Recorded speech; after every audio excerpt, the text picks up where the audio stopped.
Buenos días, mi nombre es Hermes Marco Tulio Alvarado Álvarez, cirujano oncólogo, egresado de Centro Médico Nacional Siglo XXI del IMSS, actualmente como docente en la Facultad de Medicina, laborador en el IMSS, en el Hospital Universitario y en la práctica privada.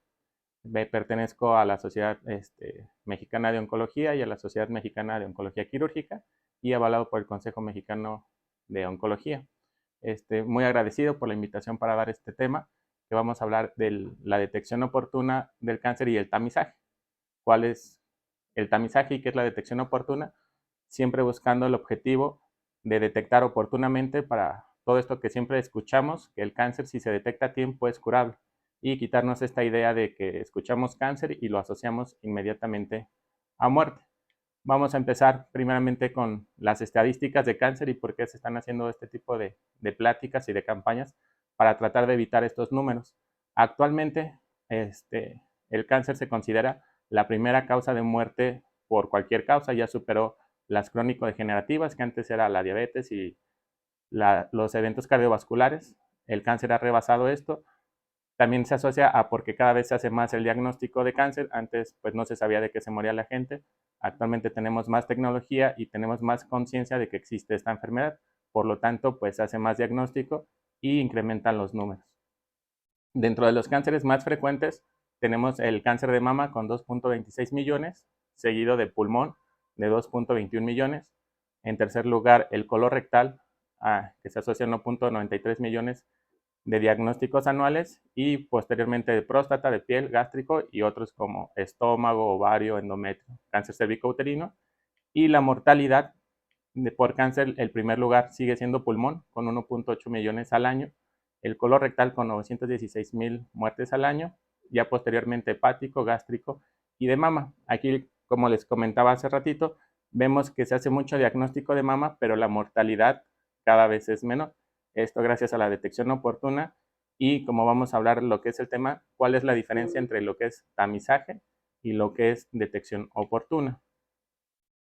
Cuando hablamos de lo que es cáncer, siempre nos preguntamos, o está esta interrogante, de si el cáncer es prevenible. El cáncer lo consideramos una enfermedad multifactorial, donde son varios los factores de riesgo en los que se entablan la población. Entonces, los factores de riesgo que se asocian directamente al cáncer generalmente son prevenibles o pueden ser evitados. Las personas que tienen consumo de tabaco, que tienen consumo alto de bebidas alcohólicas, que tienen exposición al sol y que tienen obesidad o sobrepeso por la falta de actividad y los malos hábitos alimentarios. Estas causas, que son directamente, causan el 33% de casi todos los cánceres. Todas estas causas son prevenibles o podemos evitarlas. O sea, depende de cada uno de nosotros no tomar, no fumar, hacer ejercicio y llevar una vida saludable haciendo ejercicio. Siempre se oye mucho a cliché y muy trillado, que es lo que debemos hacer, pero pues esto sí está en nosotros. Después están unas enfermedades oncogénicas, que es el virus de la hepatitis B y C, que asociado al alcoholismo aumenta mucho el riesgo de ciertos cánceres, y el virus de papiloma humano, que esto también es prevenible. Actualmente ya se cuentan con vacunas, y también evitar las prácticas sexuales de alto riesgo. Estas enfermedades oncogénicas se asocian a otro 30% que causan la mayoría de los cánceres, y existen los antecedentes genéticos a las mutaciones genéticas, que es cuando hay alteración genética en la familia, y que estos cánceres son los que a veces conocemos como cánceres hereditarios. Y esto solamente corresponde al 15% del padecimiento de cáncer. Aquí se considera tener una asesoría genética, ya que esto no es evitable. O sea, si nosotros tenemos una herencia de una mutación, no podemos evitarla, pero existen ciertos factores para poder prevenir el cáncer.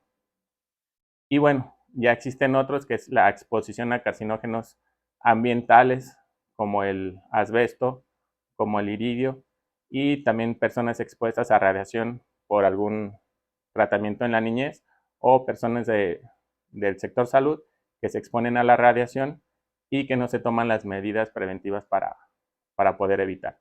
Entonces, enfocándonos en esto que es población de riesgo alto, es en los que tenemos que hacer más énfasis y tratar de quitar estos factores de riesgo para disminuir en estos porcentajes el desarrollo del cáncer. Y bueno, teniendo estos porcentajes, la estadística nos dice que hasta un 50% del cáncer se puede reducir, evitar o al menos detectarlo en una etapa muy temprana. Eso es el objetivo de esto. Entonces tenemos cómo podemos evitarlo o reducir este porcentaje de cáncer. Pues primero es la prevención, y ya lo mencionábamos. La prevención es disminuir o no tener el consumo de bebidas alcohólicas, el tabaquismo. Estos dos factores generalmente se asocian y son sinérgicos.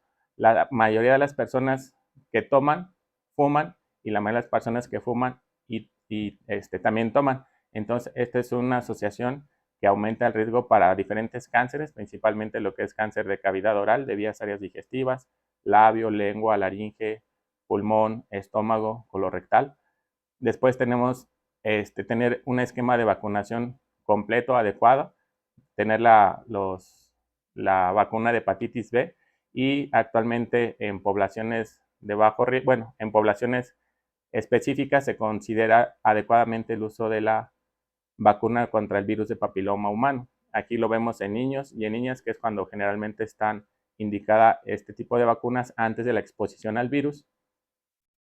Tener un peso adecuado, evitar el sobrepeso y la obesidad, que estos dos factores, el sobrepeso y la obesidad, están directamente relacionados a la mayoría de los cánceres: cáncer colorectal, cáncer de estómago, cáncer de pulmón, que desafortunadamente, bueno, ya hablando un poquito más adelante de lo que es tamizaje y detección oportuna, vamos a ver que ya el sobrepeso se considera un estado patológico, ya no es una persona saludable. Y desafortunadamente, bueno, en México ocupamos los primeros lugares de sobrepeso tanto en niños como en adultos, y de obesidad mórbida, lo cual también es un gran problema. Si reducimos esta enfermedad de sobrepeso y obesidad, también vamos a influir directamente en lo que es la mayoría de los cánceres. Llevar una vida saludable o una dieta adecuada para evitar lo que es el sobrepeso y la obesidad. El uso frecuente de protector solar, o el uso de evitar que el sol dé directamente a la piel, para disminuir el riesgo de cáncer de piel, con el uso de protectores solares, el uso de gorras para evitar otra enfermedad. Lo que mencionábamos de la radiación, evitar la radiación. El personal de salud que se expone o trabaja en estos ambientes, pues siempre debe tener todo su equipo de protección, el uso de chaleco, el uso de cuello, el uso de botas, el uso de guantes.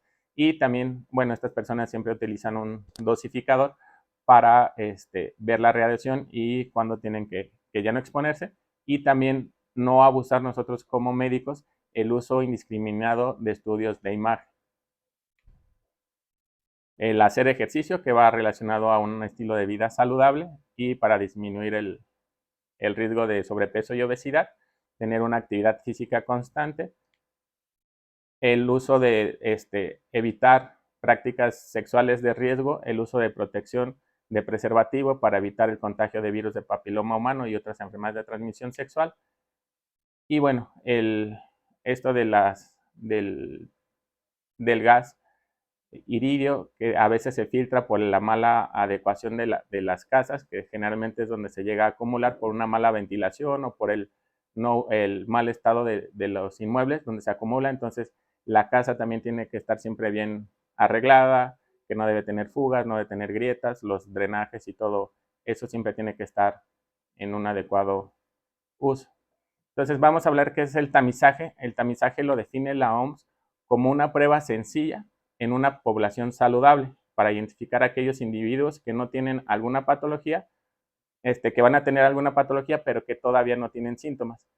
Este es el punto importante y complejo de lo que es el tamizaje, que se tiene que hacer en una persona sana que no tiene síntomas, y que este estudio tiene que ser reproducible, y que el costo-beneficio a largo plazo debe de superar para detectar lesiones muy tempranas y así poder evitar el cáncer.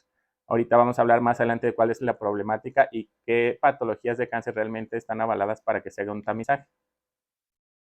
Y lo que les mencionaba, en general es mucho más complejo y requieren muchos recursos para tener un diagnóstico precoz y que se precisa tener equipos especiales y dedicar personal específico. Recordemos que el tamizaje, como nada más es una prueba, no quiere decir que si esta prueba sale anormal, estamos haciendo un diagnóstico de cáncer. Cuando la prueba del tamizaje sale anormal, quiere decir que se tienen que hacer más estudios, utilizar más recursos para poder llegar a un diagnóstico. Y a veces esto genera ciertos conflictos en lo que es el paciente en su caso y en el personal de salud, porque a veces es más complicado llegar a un diagnóstico. Para que la prueba de tamizaje sea útil o sea validable, tiene que cumplir ciertas características. Tiene que tener una sensibilidad adecuada, una especificidad adecuada, que tenga un valor predictivo positivo y un valor predictivo negativo. Entonces, ¿qué es la sensibilidad? Es la probabilidad que una persona con cáncer obtenga el resultado positivo de la prueba. Eso nos habla de la sensibilidad que vamos a detectar a la persona enferma, que realmente está enferma. La especificidad es la probabilidad de que una persona sin cáncer o sin enfermedad obtenga un resultado negativo de la enfermedad, que realmente los pacientes que digamos que están sanos estén realmente sanos. Eso es bueno, aquí les mencionaba lo que es la sensibilidad, la probabilidad de que una persona tenga cáncer. Entonces, aquí tenemos una fórmula donde tenemos que poner a todos los pacientes en total, ver cuáles nos dieron negativos y dividirlo en el total de enfermos y multiplicarlos por 100 para que nos dé la sensibilidad. La sensibilidad aprobada pues tiene que ser sensibilidades arriba del 85% para que las pruebas sean válidas como tamizaje. Y la especificidad es realmente decir que la persona sin cáncer no tiene cáncer. La fórmula es la misma. Y bueno, la sensibilidad, capacidad para detectar enfermedad en sujetos enfermos y la especificidad, capacidad para detectar ausencia de enfermedad en sujetos sanos. Entonces, un enfermo con una prueba positiva nos va a dar un valor predictivo negativo y un sano con una prueba negativa es a lo que le llamamos valor predictivo positivo. Las pruebas de tamizaje tienen que reunir estas características para que se puedan llevar a cabo. Y bueno, lo que mencionamos, el riesgo y beneficio del tamizaje pues es amplio. Los objetivos del tamizaje es descubrir una enfermedad en pacientes asintomáticos para que sean las etapas más tempranas y obviamente esto repercuta en lo que buscamos, que es aumentar la esperanza de vida. Y los resultados positivos de los exámenes no diagnostican o no nos dicen que sí es cáncer, sino hay que realizar más pruebas. Y después de un examen de detección con un resultado positivo, es posible que el uso de procedimientos adicionales nos permita realmente descartar o hacer el diagnóstico definitivo de lo que es el cáncer. Los beneficios es que con algunas de estas pruebas se puede prevenir la presentación de un cáncer mediante la identificación y eliminación de lesiones precursoras de cáncer. Uno de los ejemplos es la colonoscopía, que nos detecta enfermedades precursoras o lesiones precursoras del cáncer, y al quitar o tratar estas lesiones, pues vamos a evitar que se desarrolle la enfermedad de cáncer. Detectar los periodos más tempranos y obviamente pues reducir la mortalidad del cáncer. Los riesgos, bueno, algunos de estos estudios, regresando a la colonoscopia, pues no son inocuos. Generalmente pueden tener algún tipo de complicaciones y estas complicaciones pueden llegar a ser mayores, como sangrados importantes, perforación, procesos infecciosos que se pueden causar, o generar resultados positivos falsos que genera más ansiedad y más preocupación al paciente y se invierte una cantidad económica muchísimo mayor sin realmente tener un beneficio propio. Entonces, al realizar este tipo de estudios hay que realizarlos con mucha cautela. Y otro muy importante es que es el sobrediagnóstico. ¿Qué es el sobrediagnóstico? Es que se llega a detectar un cáncer asintomático, pero que realmente no va a repercutir en la vida del paciente. Esto lo demostró generalmente lo que es el cáncer de próstata, que al principio se hacía mucho sobrediagnóstico en cáncer de próstata en pacientes mayores de 70 a 75 años de edad, donde sabemos que el cáncer de próstata es un cáncer que la mayoría de los hombres va a tener, que no se va a morir por el cáncer de próstata, pero sí le va a generar una ansiedad, una angustia, un desembolso económico al paciente mayor y realmente no va a impactar en si va a vivir mejor o va a vivir más, aunque se haya hecho el diagnóstico. Este sobrediagnóstico es lo que hay que también que evitar, porque a veces esta generación de ansiedad o de preocupación del paciente y del entorno familiar que se desarrolla, pues llega a tener otras consecuencias. Y aquí un ejemplo de lo que es un tamizaje o los programas de tamizaje, que el más avalado es el cáncer de mama, donde se busca hacer un diagnóstico antes de que se aparezcan las lesiones o detectar lesiones premalignas para evitar el cáncer de mama.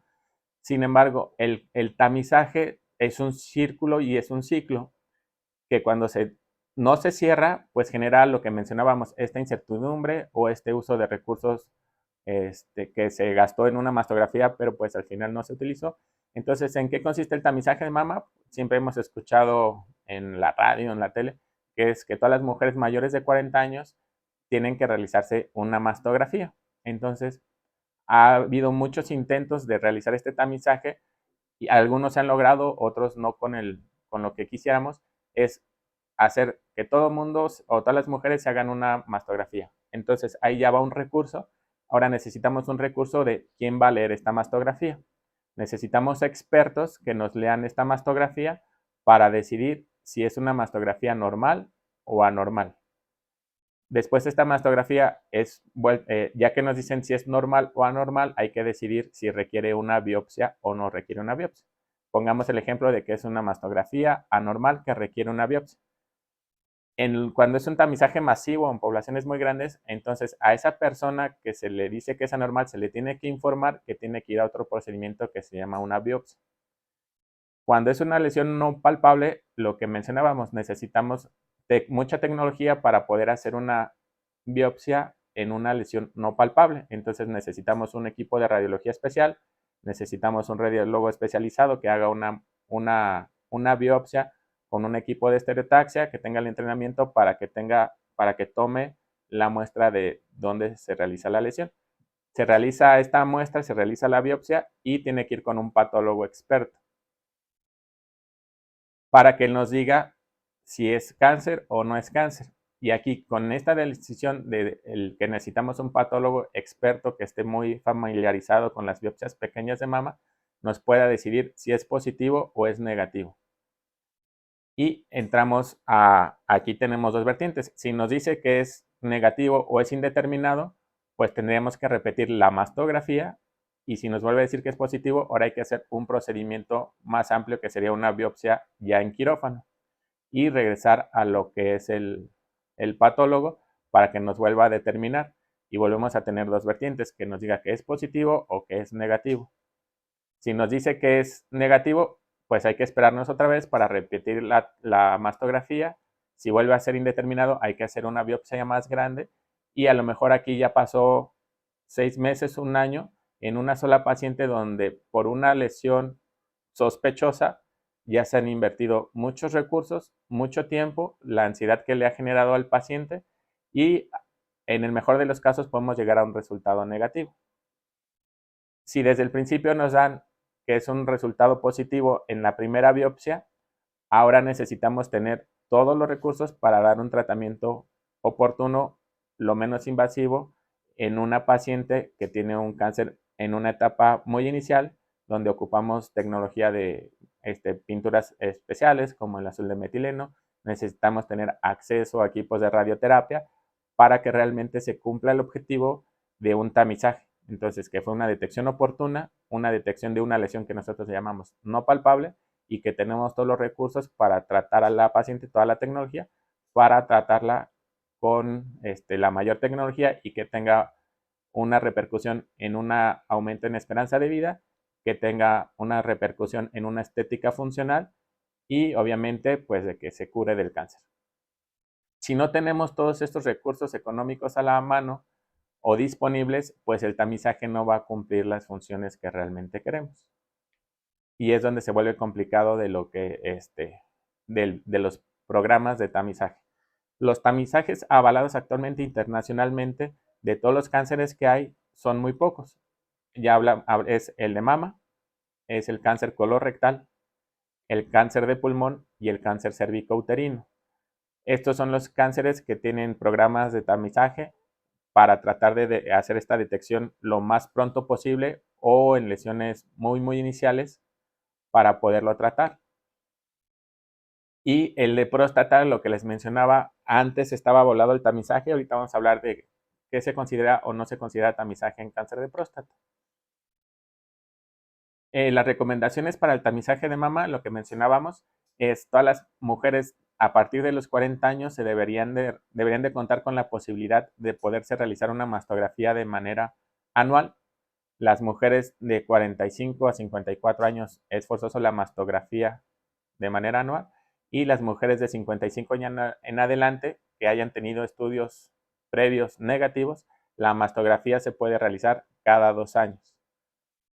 Las mujeres arriba de los 70 años se tiene que valorar su estado funcional y si su esperanza de vida es mayor a 10 años, que no tenga otras enfermedades como diabetes mal controlada, que no tenga hipertensión mal controlada, que no tenga sobrepeso, que no tenga insuficiencia renal, para valorar si se va a beneficiar realmente de un diagnóstico oportuno o las otras enfermedades o las otras comorbilidades realmente son las que le van a llevar al final de la vida por una muerte secundaria a una enfermedad mal controlada crónica y que no sea el cáncer. En colon y recto, el tamizaje es la colonoscopía, la sigmoidoscopía, la sangre oculta en heces y la caracterización de ADN en heces fecales. Esto en poblaciones con cualquier riesgo de cáncer se considera que puede comenzar a los 45 años hasta los 75 años, que se hace una colonoscopía. Si no hay ninguna lesión, que vemos el colon y el recto normal, estos estudios son periódicos de cada 4 o 5 años. A partir de los 85 años ya no se requiere hacerse algún estudio y aquí sí se ha identificado que en la colonoscopía, si detectamos estas lesiones que les llamamos nódulos, que vemos aquí en la imagen, en el segundo cuadrito, al hacer la resección de estas lesiones que son pólipos, que es la lesión premaligna del cáncer, pues ya estamos evitando de que se desarrolle un cáncer a futuro. El otro padecimiento que sí está avalado para tamizaje es el cáncer de cervix, que son todas las mujeres a partir de los 21 años, se deben de realizar un Papanicolau de los 21 a los 29 años cada 3 años, siempre y cuando este sea normal. Si el Papanicolau sea normal a los 21, pues hay que repetirlo a los 24, a los 27 y a los 29.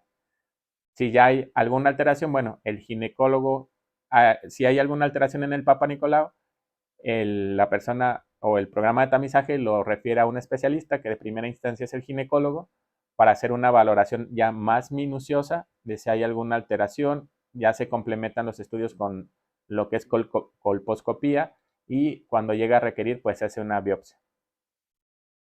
De los 30 a los 65 años el Papanicolau se debe de hacer una prueba de virus de papiloma humano más el Papanicolau cada 5 años o prueba de Papanicolau cada 3 años sin la detección del virus de papiloma humano. Y pues las pacientes mayores de 65 años deben de tener la evaluación por el ginecólogo. Aquí cuando se hace el Papanicolau, que es específicamente dirigido a lo que es el cervix, a veces se aprovecha para hacer una exploración ginecológica bimanual y recordemos que el tamizaje es en pacientes asintomáticas que no tienen ningún síntoma.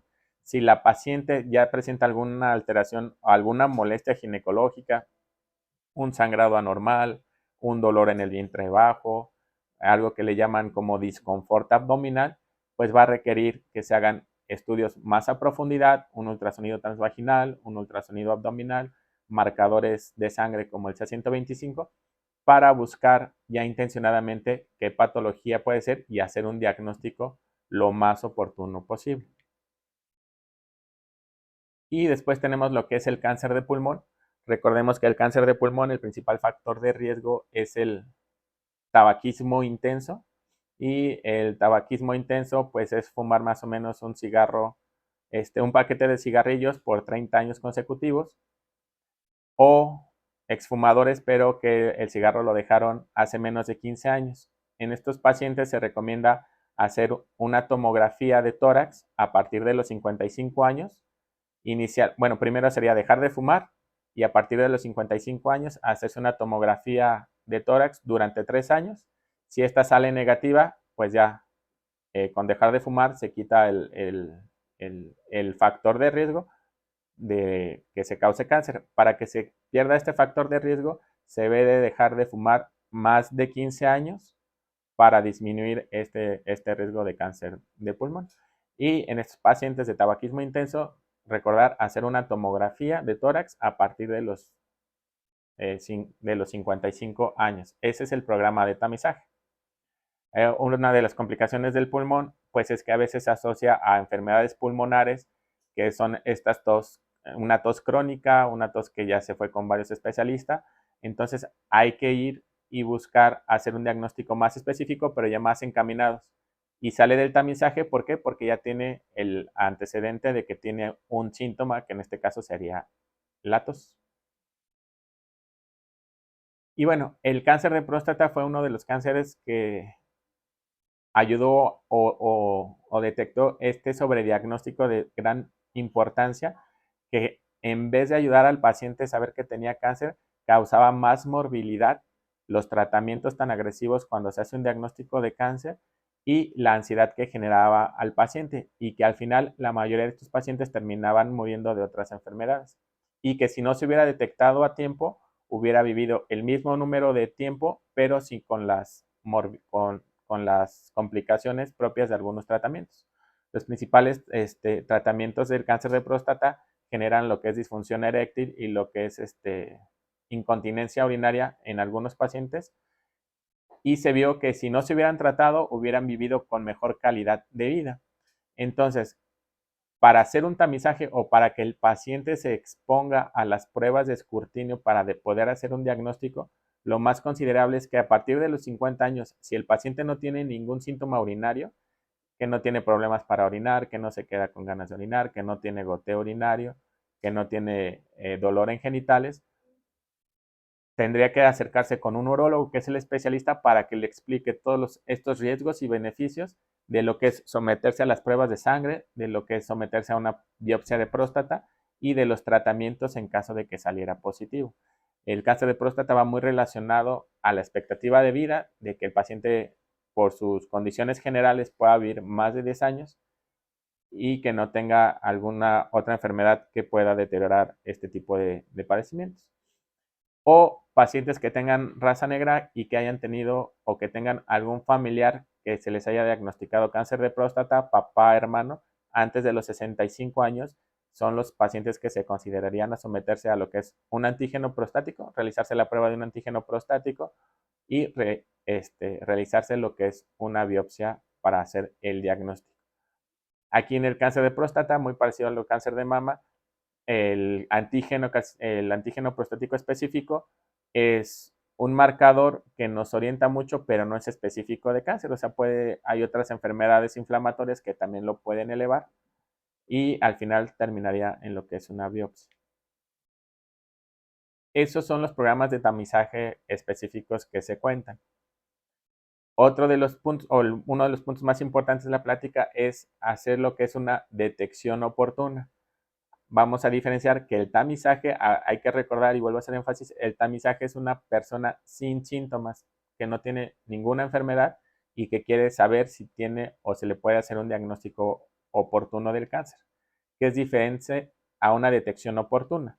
La detección oportuna es que algún paciente ya tiene un síntoma y se hace todos los estudios para poder identificar por qué o cuál es la causa de esta enfermedad.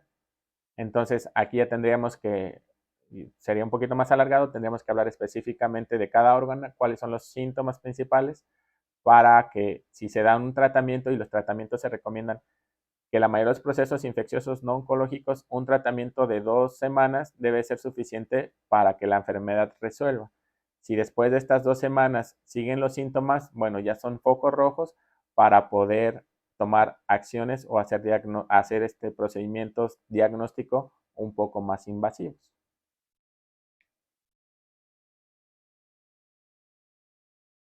Bueno, la primera parte dentro de la detección oportuna siempre es una examinación e identificar lo que son lesiones sospechosas. Aquí en lo que es cavidad oral, labios, lengua, paladar, las lesiones de la boca, que generalmente se llaman eritroplaquia o leucoplaquia, no son normales si pasan más de 2 semanas. Todas estas lesiones como fuegos, como lo que le mencionan llagas, ulceraciones, hay que ir con un odontólogo. El odontólogo va a dar el tratamiento inicial. Si este tratamiento inicial no cede a las 2 semanas, hay que buscar un especialista o el mismo odontólogo va a referir a un maxilofacial o puede tomar una muestra de una biopsia para saber qué es. Y entonces esto sí es una detección oportuna. Vemos una lesión, una leucoplaquia, una eritroplaquia, donde al quitarla, una lesión premaligna, estamos evitando que se forme un cáncer más avanzado. Pero si dejamos que esto pase 2 semanas, que se va a quitar y que se da un remedio casero y pasa un mes, pasan 2 meses y aumenta el dolor, vamos dejando que la enfermedad avance porque no se están haciendo los estudios correspondientes. En la retina, igual, alguna lesión en retina, alguna alteración de la agudeza visual, bueno, pues hay que ir con el oftalmólogo para que haga una revisión exhaustiva de qué es lo que está pasando y poder descartar múltiples patologías, dentro de ellas lo que es el oncológico. Los cambios de voz, lo que es la laringe, si se asocia a prácticas de riesgo prácticas sexuales de alto riesgo, si se asocia al tabaquismo, si se asocia al alcoholismo y empecemos a tener alteraciones en la calidad de voz, que es lo que es voz cansada, que de repente uno está hablando normal y baja el volumen, o el cambio de voz, que la voz se vuelve como más ronca. Bueno, hay que ver por qué es, hay que ir con un especialista, generalmente aquí se deriva con el otorrino. El otorrino va a hacer una exploración más a profundidad, va a valorar que no haya alguna lesión, algún bulto, puede dar un tratamiento, tomar alguna biopsia, pero no dejar pasar los síntomas para poder detectar a tiempo. Lo mismo con lo que es los abultamientos en lo que son genitales externos, y lo que es útero y ovario en lo que es las mujeres. Cualquier sangrado uterino anormal, y anormal quiere decir que no es con la fecha del ciclo menstrual normal, que lo regular es que es cada 28 días. Si hay un sangrado fuera de estas fechas, pues también es un síntoma que nos está hablando de que algo está pasando. Entonces, ¿qué es lo que hay que hacer? Hay que ir con un ginecólogo para que el ginecólogo ya complemente con estudios de sangre, que haga un ultrasonido abdominal o que haga un ultrasonido transvaginal y podamos hacer una detección oportuna o lo más temprano. El problema es que muchas veces como personas decimos, no, luego se me pasa, no, me tomo una aspirina y lo van dejando pasar, lo cual va incrementando o va aumentando la problemática. Y dentro de la palpación, pues cualquier bulto o aumento de tamaño o tumorcito que uno se palpa en cualquier parte del cuerpo no es normal. O sea, hay que ver por qué creció. También no estoy diciendo que todos los crecimientos son cáncer, pero requieren una valoración por un médico especialista. En lo que es mama siempre hacemos mucho énfasis en lo que es la autoexploración, que la paciente aprenda a palpar lo que es una lesión quística, una condición fibroquística normal, a cuando es un crecimiento anormal, lo que es un bulto. Lo mismo ya mencionamos lo que es la cavidad oral. A nivel de cuello, pues existen varias estructuras, dentro de ellos lo que son la tiroides o los ganglios en cuello o en axilar, en regiones axilares, regiones inguinales, donde hay que hacer una palpación y cualquier crecimiento normal hay que ir con un especialista para complementar con los tratamientos específicos. Generalmente se da un tratamiento y lo que les menciono, todos los tratamientos infecciosos o inflamatorios deben de responder en no más de 2 semanas. Si pasa de este tiempo, hay que hacer estudios pensando para descartar algún proceso neoplásico y no dejar que la enfermedad aumente más. Dentro de lo que es la región de ano, de recto, de colon, bueno, ya vimos los estudios de sangre oculta en heces, la colonoscopía como herramientas para hacer una detección de una lesión premaligna o ya como tal un cáncer. Y bueno, los síntomas de alarma, lo que les mencionaba, lo que muchas veces mencionan las mujeres en lo que son tumores de ovario, o el principal síntoma que se refiere en lo que es cáncer de ovario, es esto que no se puede definir bien, que se llama disconfort abdominal, que es una sensación como de que se sienten muy llenas o muy inflamadas y que a veces malamente muchas veces se maneja como una colitis o como una gastritis, y en vez de hacer un estudio extra, en vez de hacer un ultrasonido, en vez de a lo mejor una tomografía o una exploración más amplia, se empieza a automedicar, o hay veces que se da un medicamento sin tener un estudio que avale lo que se está dando. Entonces, por ejemplo, específicamente ahorita hablando de ovario, pues las pacientes refiere disconfort abdominal, y pasa un mes, pasan 2 meses, pasan 6 meses, pasan 8 meses, y de repente pues ya se encuentra una alteración o una lesión muy voluminosa en lo que es el ovario. Entonces, siempre regreso a lo mismo, no dejar pasar cuando mucho un mes para hacer diagnósticos adicionales y poder hacer una detección oportuna. Obviamente hay casos que salen fuera de la norma, hay pacientes jóvenes, que no es lo más común, que pueden presentar o debutar con una lesión muy voluminosa en lo que es ovario, y bueno, ahí se tiene que hacer todo el protocolo para saber si esa lesión es benigna o es maligna. Se juntan lo que son marcadores tumorales, estudios de imagen de extensión. Cualquier sangrado también no es normal. Cualquier sangrado, ya sea por vómito, ya sea por evacuación, hematemesis, hematoquexia, epistaxis, al toser y que escupan sangre, bueno, todos esos son síntomas de alarma donde se tienen que hacer más estudios para poder llegar a un diagnóstico definitivo. Y la pérdida de peso, obviamente la pérdida de peso no enfocada a que uno está haciendo dieta o está haciendo ejercicio para bajar de peso, sino que de la nada empiezan a dejar de comer, empiezan a bajar de peso. Bueno, estos ya son datos de mucha alarma y que nos hablan de que el problema ya está más avanzado de lo que pudiéramos sospechar. A veces la fiebre, hay otros padecimientos hematológicos como la formación de hematomas que nos pueden hablar de algún problema oncológico más importante.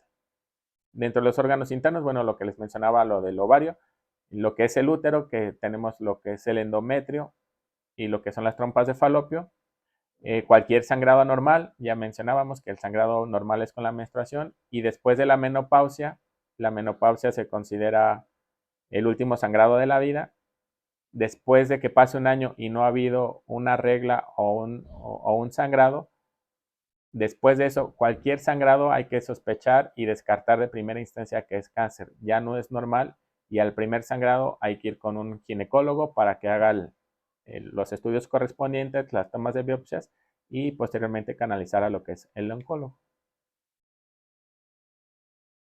Bueno, para los cánceres ya tenemos los estudios diagnósticos que nos vamos a respaldar, que es el estudio de la endoscopía, la colonoscopía, estudios de imagen que generalmente se pueden iniciar con radiografías, ultrasonidos, tomografías, resonancias magnéticas, y actualmente ya estudios de medicina nuclear como el PET, que nos van a ayudar a a orientarnos hacia un diagnóstico y de dónde poder obtener una biopsia para saber la extensión de la enfermedad. Y para ciertos cánceres tenemos pruebas de laboratorio que les llamamos marcadores tumorales, como la alfa-fetoproteína, que se relaciona con el carcinoma de hígado, con el hepatocarcinoma, el marcador tumoral CA125, que se asocia al cáncer de ovario, el antígeno carcinoembrionario, que se asocia a los tumores de tubo digestivo, colon, el antígeno prostático específico, que como su nombre se dice, se asocia al cáncer de próstata. Sin embargo, aislados o nada más porque se tomaron el marcador, pues no nos hacen un diagnóstico como tal, porque también todos estos se llegan a aumentar en otro tipo de tumores o procesos inflamatorios que no precisamente tienen que ser cáncer. Tienen que ir asociados de una valoración de un especialista y acompañados de estudios de imagen para que tengan el valor que requerimos.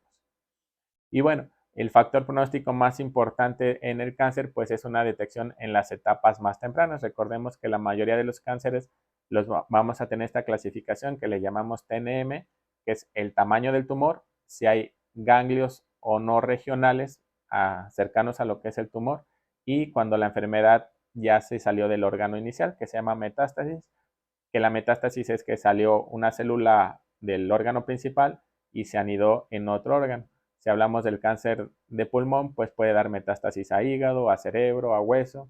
Si hablamos del cáncer de mama, igual puede dar metástasis a hígado, a pulmón, a hueso de manera bilateral. Y obviamente cuando el paciente decimos que ya tiene metástasis, estamos hablando de la etapa más avanzada de la enfermedad, donde ya no podemos curarla, sino simplemente controlarla. lo ideal con una detección oportuna es encontrar el tamaño más pequeño del tumor, que es la etapa clínica inicial más temprana, donde el control de la enfermedad es el mejor y a veces sí podemos hablar de que se puede curar el cáncer.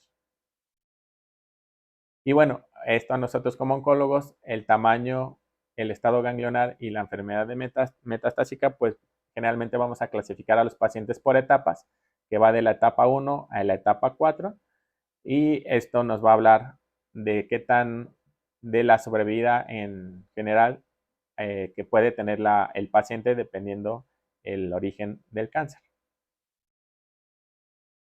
Y bueno, regresamos a esta diapositiva, que lo más importante, que siempre es lo que más trillado se escucha y de lo que muchos hablamos pero pocos hacemos, es un estilo de vida saludable. No fumar o disminuir en lo más posible el consumo de alcohol y de cigarro, mantener un peso adecuado con una dieta balanceada, con un adecuado ejercicio, hacer actividad física, que es lo que más se sugiere, tener prácticas sexuales sanas o evitar las prácticas sexuales de alto riesgo, usar protector solar y tener un esquema de vacunación adecuado. Cuando hablamos de actividad física, lo que se recomienda es que los adultos hagamos de 150 a 300 minutos de actividad intensa a moderada o de 75 a 150 minutos de actividad vigorosa por semana. El objetivo es llegar a los 300 minutos por semana y en los niños y adolescentes se considera que deben de hacer 1 hora diaria de actividad moderada a vigorosa. Y bueno, evitar estar sentados en la televisión, estar comiendo comidas entre comidas, frituras, eh, alimentos con alto contenido graso, el alto consumo de azúcares, pues eso no está recomendable. Aquí están unos pequeños ejemplos de lo que es intensidad moderada o vigorosa, que en la intensidad moderada pues tenemos lo que es caminar, bailar, jugar voleibol, cortar el césped, caminar y levantar el quehacer diario de barrer, trapear, todo eso se considera intensidad moderada. Y dentro de intensidad vigorosa pues tenemos lo que es correr, hacer bicicleta de alto rendimiento como bicicleta campo traviesa, fútbol americano, racquetball, básquetbol, esquí, el realizar excavaciones, los ejercicios o la actividad para levantar muros, hacer mezcla, pues todo eso se considera intensidad vigorosa. Y pues son ciertos ejemplos. Y lo que hablamos de una recomendación de una alimentación sana o balanceada, pues debe de tener alimentos ricos en cantidades que ayuden a lograr y mantener un peso saludable, utilizar o aumentar el consumo de lo que son verduras y legumbres ricas en fibra, como los frijoles, las habas, la naranja, los chícharos y bueno, las frutas que se deben de comer. Generalmente las frutas que tienen cáscara se recomienda comerse la cáscara, no pelarlas y nada más comérselo de adentro. Y generalmente un patrón de alimentación saludable limita lo que son carnes rojas, lo que son embutidos y lo que es el alto consumo de azúcares.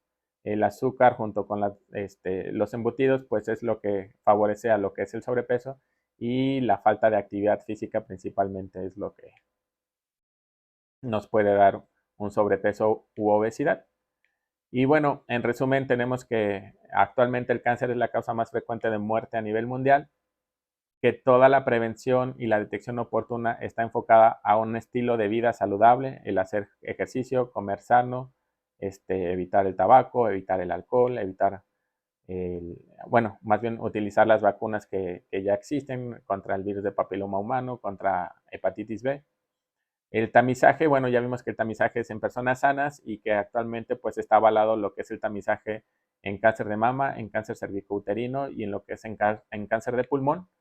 Y principalmente hacer hincapié en lo que es la detección oportuna. Cualquier síntoma que dure más de 2 semanas, a pesar de un tratamiento, es un foco rojo y hay que descartar que no sea un proceso mayor o que no sea un proceso neoplásico para que sea tratable lo más pronto posible y así evitar que el cáncer avance y disminuir la mortalidad por el cáncer. Muchas gracias.